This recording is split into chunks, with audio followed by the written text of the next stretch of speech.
Kung kayo ang tipo ng tao na gusto mag-collect ng napaka-diverse na mga halaman, ang genus na to siguro ang maganda para sa inyo. Sa isang genus na ito, may mga varieties na mukhang gabi-gabihan, meron namang ibang tumatangkad at meron din iba na gumagapang. At kitang-kita na bawat isa sa kanila ay merong unique na leaf shape, kaya talagang napaka-diverse ng mga halaman ito na mga peperomias. Ngayon ang tanong, paano natin alagaan magkakaibang mga halaman ito? Well guys, yan ang topic natin para sa video ngayon. Kung bago lang kayo dito sa channel, welcome back sa Kali Plants. Ako ulit si Mark at nandito tayo ulit sa greenhouse. Ngayon, ibang klaseng halaman naman yung pag-uusapan natin. May iba kinukonsider ang peperomias as succulents. Ako, medyo masasabi ko na may pagka-succulent sila, pero hindi kasi sila kamukha ng usual na mga succulent na meron tayo. So maganda isa-isa natin mga itsura nila. No? Meron akong 8 na varieties ng peperomias. May kita dito. Dalawa dito ay propagate. So ito ay na-propagate lang galing dito.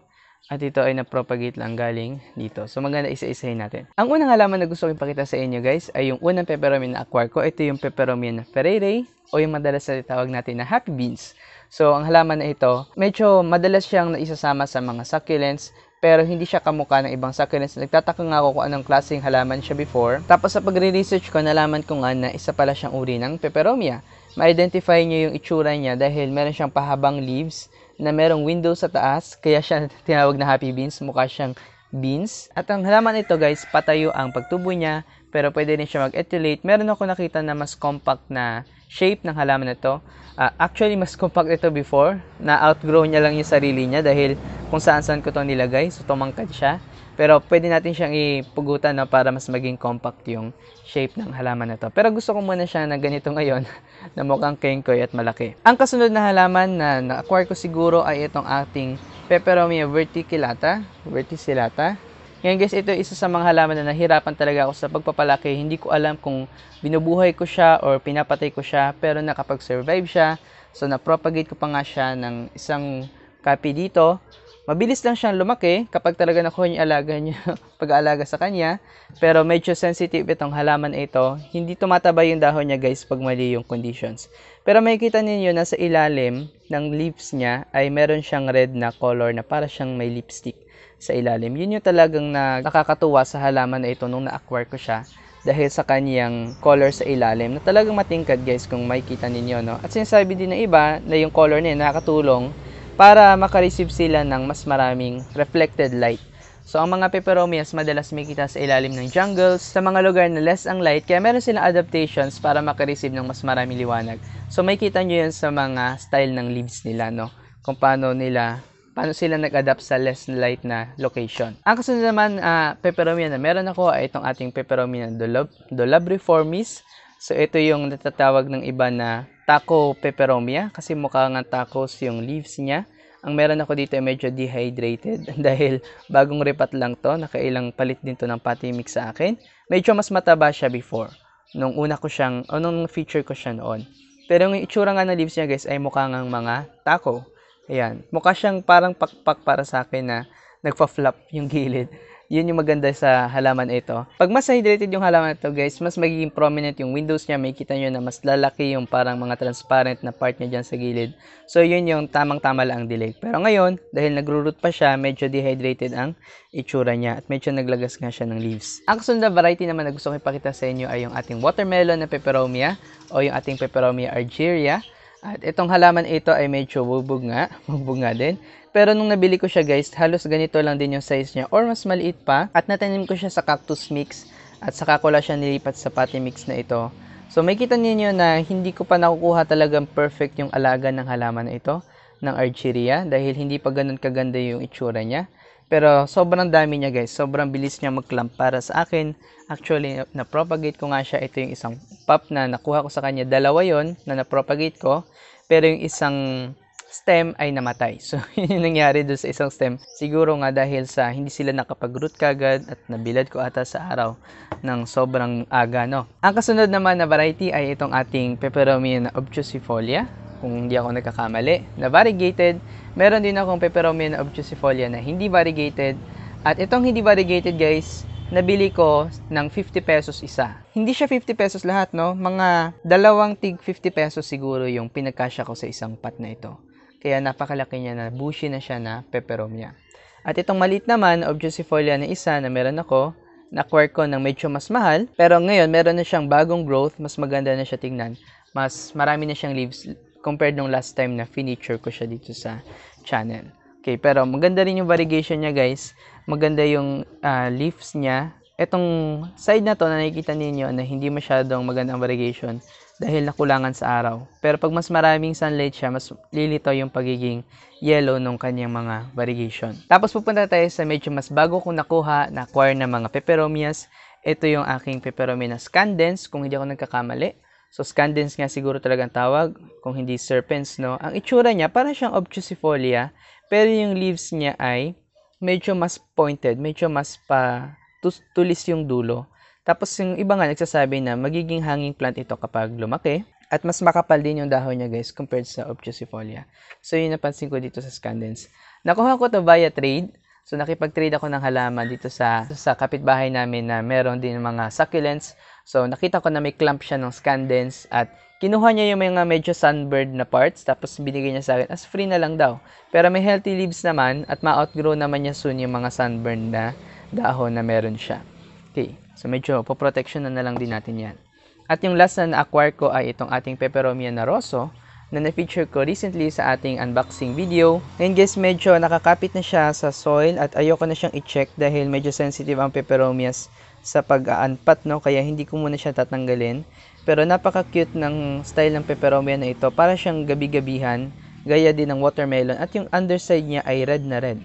At ngayon nga, medyo mataas pa yung growth niya. Hindi ko alam kung bakit, pero kitang-kita yung red na, pinkish na underside ng leaves niya. Tapos sa susunod siguro kapag mas stable na siya, mas mag-open na yung leaves niya, medyo mas pahiga na.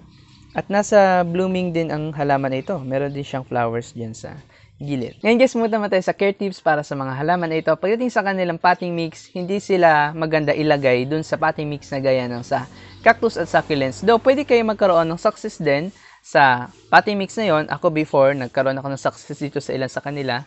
Lalo na yung medyo mas succulent na varieties, yung medyo mas makakapal ang dahon. Pwede sila siguro dun sa cactus and succulent mix na ginagawa natin, yung ratio na ginagawa natin.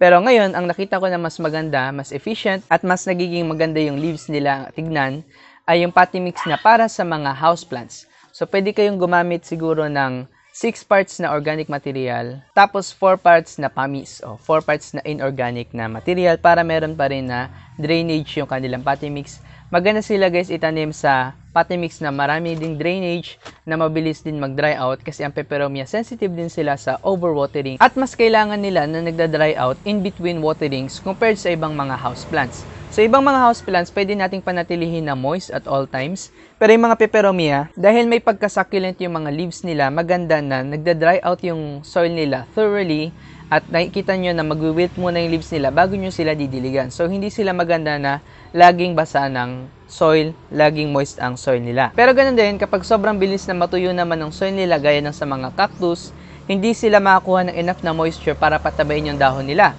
So, parang lagi silang magiging mukhang tuyot, parang lagi silang magmumukhang dry dahil hindi sila nakapag-absorb ng moisture kung sobrang bilis matuyo ng kanilang potting mix. Ngayon, ang mga peperomia guys, medyo pinoy din yung roots nila. So, hindi maganda na masyadong matigas yung potting mix na gagamitin natin. Sensitive sila sa pag-uugat. Yung roots nila hindi rin ganun kalaki gaya ng mga aloes. So, kita nyo itong watermelon ko na to. Ganito kalaki yung pot niya, pero yung roots niya siguro ganyan lang kalaki no, dyan sa ilalim. Hindi na magsaspread out ng sobrang laki, ng sobrang bilis yung roots niya. Maliit lang talaga yung roots ng peperomias. Kaya nga itong obtusifolia ko na marami na ito, napagkasya ko sa isang pot na to kasi konti lang yung roots niya sa ilalim guys. Pagkatapos nyo may tanim yung mga peperomias ninyo, kailangan nyo naman sila na i-acclimate sa inyong lugar. At katulad ng mga succulents, kailangan din nila ng direct morning sun, pero ganun din, hindi sana sobrang extremely na mainit yung araw na marireceive nila. So as much as possible, bigyan nyo sila ng filtered light sa ilalim ng filter o dun sa loob ng inyong bahay kung saan meron lang morning sun na ambient na talagang maliwanag pero hindi sobrang init. Kasi yung leaves nila ay may tendency na mag-drop kapag sobrang init yung temperatures or magka-sunburn sila sa kanilang mga leaves. So possibly yon dahil maninipis lang din yung mga leaves nila guys. Pero ang masasabi ko habang in-acclimate nyo sila ay maganda bigyan nyo na sila ng watering. So hindi katulad ng mga succulents na magrarat kapag binilisan nyo didiligan kaagad. Ang mga peperomia, hindi naman sila mag-ugat guys pag walang tubig. So, kailangan nyo sila na diligan pagkatanim niya ninyo. Siguro kung hindi kayo sure kung bagong putol yung peperomia nyo, kung may fresh cut pa siya, pwede nyo siguro siyang patuyuin. Etong aking scandence, pinatuyo ko muna kasi cutting stone nung binigay sa akin. Pero nung pagkatanim ko sa kanya guys, at alam kong dry siya, diniligan ko na siya kagad. At yun nga, nag-ugat na siya ngayon. So, ayan, may roots na siya. At meron na siyang bagong leaves dyan sa taas. So, hindi rin sila guys mag-uugat kaagad kung hindi nyo pa sila didiligan. Kaya maganda na i-water nyo sila. At may tendency din pala yung leaves nila na kapag naiwan ng dry ng sobrang tagal, yun nga, magka-crumple at mamamatay lalo na kung wala pa silang roots. So, maganda na diligan nyo na sila ng mas maaga-aga pagkatapos nyo na sila na itanim.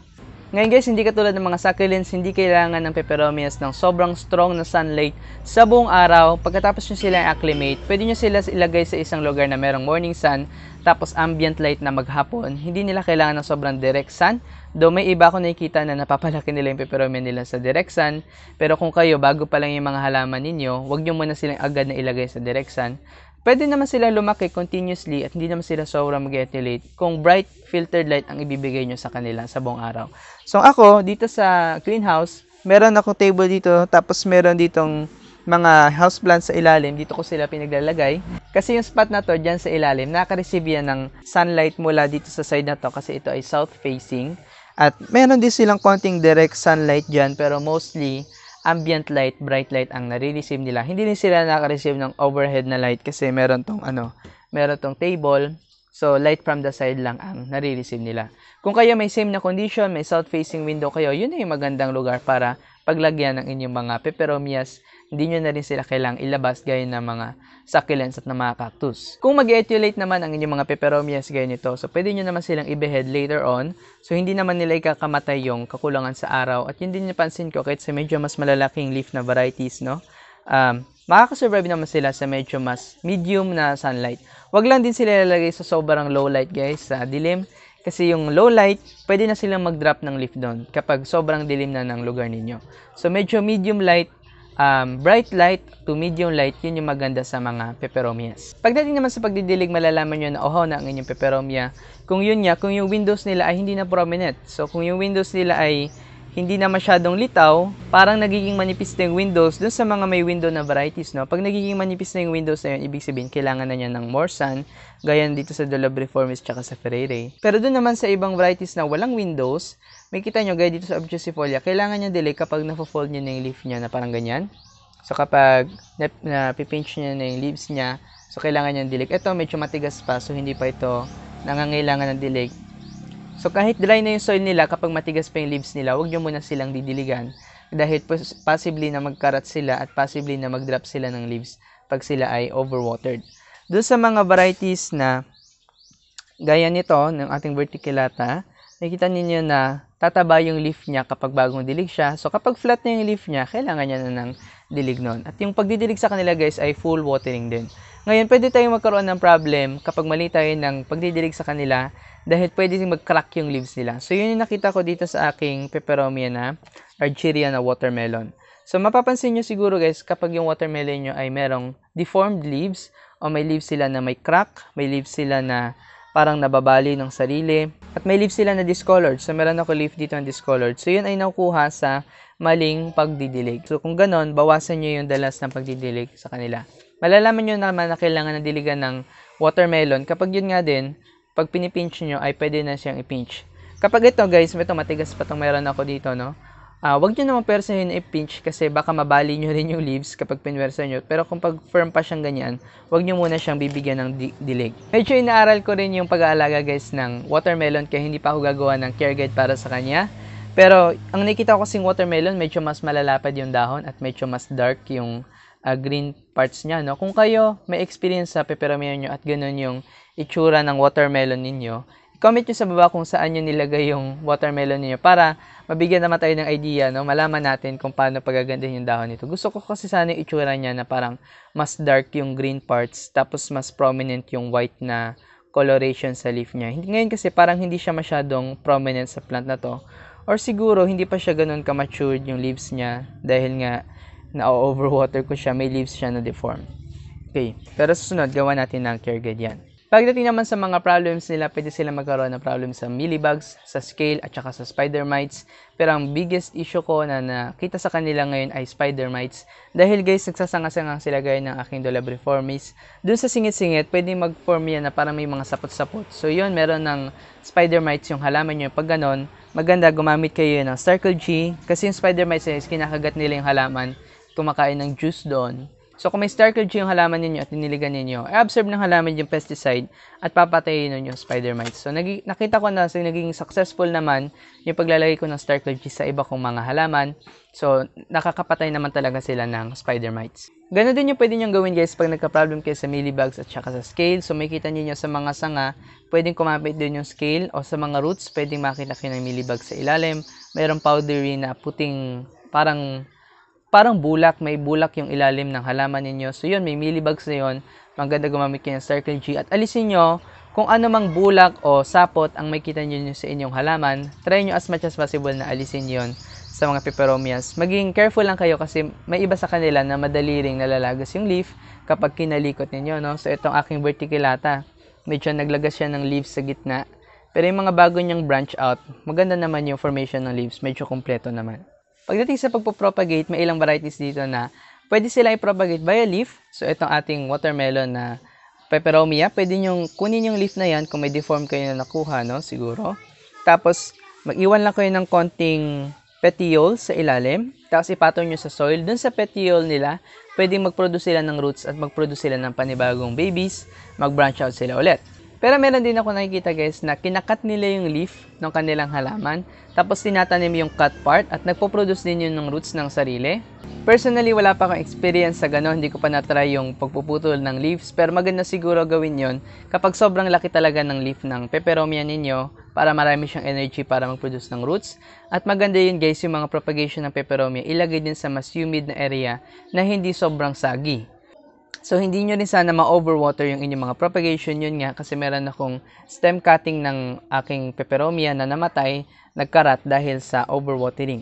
Pero itong isa nag-survive naman siya, so okay naman yun. Dapat maging balance lang talaga din guys yung light at saka yung watering kapag nagpo-propagate kayo. So yun din, pwede nyo rin gawin yun via stem cutting. Pwede nyo i-cut yung inyong peperomia dun sa mga nodes kung saan galing yung leaves nila. Tapos yung node na yun, magpo-produce din yun ng roots. So itong aking peperomia nga na scandens ay propagation lang din. Naglubog lang ako sa soil niya guys ng 1 or 2 nodes. Tapos ngayon nakakapit na siya. So meron na siya siguro siyang more or less na roots sa ilalim. So yun lang, kapag diniligan nyo lang sila, madali nyo na mapapaugat yung mga cuttings ninyo. Ngayon guys, alam ko na hindi lang ito ang varieties ng peperomia. So sa future may kita natin siguro na magkukulik pa ako ng mas maraming ibang klase, no? Ito pa lang yung meron ako.